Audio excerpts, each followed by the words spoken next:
Hello everyone. For those of you who don't know us, I am Williston's Chief Financial Officer, Chuck McCullough, and I am with Brian Wing, the Physical Plant Director at Williston. Over the next couple of weeks, we are going to share some short videos of some of the changes that we're making on campus this summer in preparation for the students coming back this fall. All of this in response to the COVID-19 crisis. The physical plant staff and the technology staff have been working tirelessly to meet the various needs, and these changes are based on recommendations from local and state health officials, constant discussions with other schools, and input from professionals that are constantly reviewing the current state of the pandemic. Today, for this video, we will focus on looking at classroom spaces and the changes that have already been made, noting some of the things still in progress, and also the plans regarding to regular and frequent cleaning of classroom spaces. With all these changes, we have two main goals. One is the safety and health of our students, faculty, and staff, and the other is to make sure that we can continue to deliver a truly excellent education and community experience. Let's go to some of the classroom spaces. The first classroom we would like to show is the science labs here in Scott Hall. Brian will go through various changes we've already made here. Hello everyone. So the first thing we did was move out the tables, the science tables that were in here before pre-COVID to create more space because we weren't able to safely distance with those tables. So as you can see now we have standard classroom desks and chairs spaced adequately. When we go to the lab stations, we're able to safely have 2 students per lab table with the addition of these plexiglass partitions. So I can be sitting here, someone else can be sitting right next to me, less than 6 feet, but safely protected. Last but not least, for these rooms and for all rooms on campus is airflow.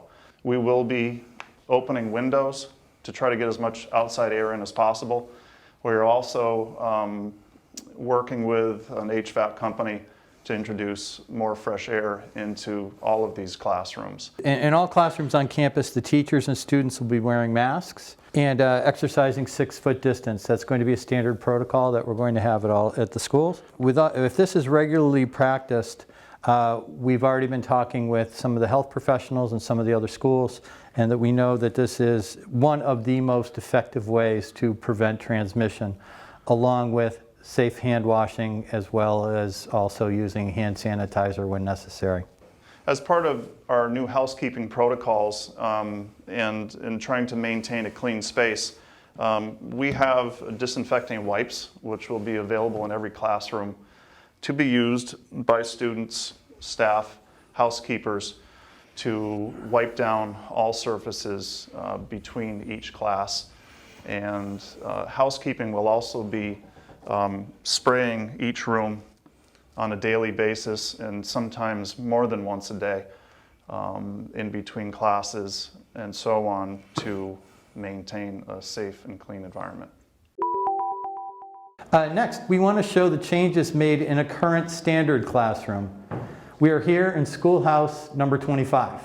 So in this classroom, as with all classrooms, everything other than the student desks and an area for the teacher has been removed from these class spaces. Classroom desks are all set 6 feet apart. It should be noted that any of our air circulation systems in this building, which are have MERV filters, a high quality, effective pleated filter, which is a standard practice across campus for us. These filters are changed at about a 1-month interval or more if needed. The housekeeping protocol is that all surfaces in each classroom will be completely cleaned with a disinfectant cleaner, the same product used in bathrooms and hospitals. Additionally, each room will be sprayed completely with a disinfectant sprayer, similar to what is being used in airplanes. All teachers will have their own markers, and it's suggested that students may need their own markers if using whiteboards, if that's part of the classroom activities for those particular teachers. And the science implements that are used in the science department are either given to students so that each person uses the same tools, or the equipment is cleaned after every use. It also needs to be said that at the end of each class, as we've talked about, disinfectant wipes will be available. Each teacher and student will wipe down and clean their desk or work area before heading to the next class. That is on top of everything that the housekeeping staff is going to be doing.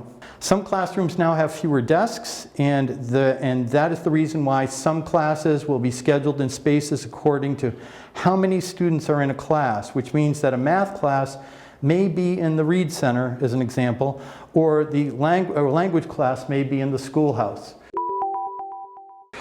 We would like to show some spaces that have not been classrooms in the past, but because they're larger spaces, we were planning on using these particular areas as classrooms for part of each day.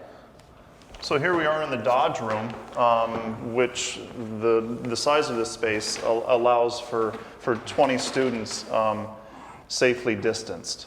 And then we can come into the dance studio to again show a large space that safely distance a large number of students. We do have on order 12-foot whiteboards to install in spaces like this, so that the visibility is great for all of the students. Other areas on campus that will be used in this way are the Grubbs Gallery, the wrestling room, the third floor lobby of Scott Hall, the chapel, and 4 classroom areas in the gym. Finally, we would like to show the steps that we've taken in the library. So the first thing we did was we moved all the furniture to create social distancing, as an example of these chairs here.